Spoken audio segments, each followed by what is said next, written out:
DDD platform has been instrumental in assisting Swedish academic researchers to move their projects further from academic research towards drug discovery and development in a professional setting equivalent to what is offered in the pharma company.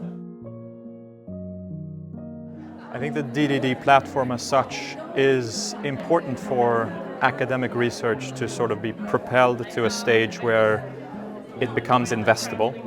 So if you take a scientific discovery just out of the box, it is typically not fit for purpose from an investor perspective. So you have to mature the molecules, the scientific understanding, and I think that's exactly where the DDD platform has a lot of value.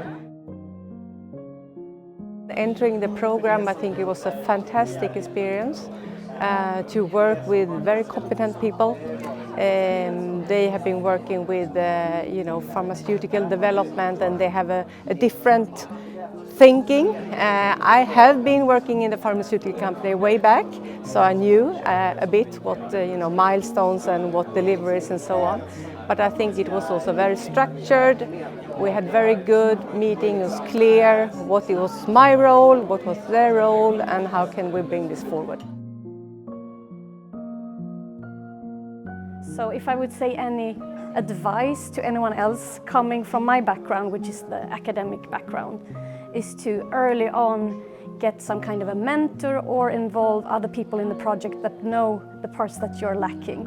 So all these things with like business development, the industrial perspective, probably you're just focused on the research, but you need a team that knows all of these other parts as well, and to also involve your local innovation office to make sure that you get all the parts with the patent rights and also get the clinicians on board early on.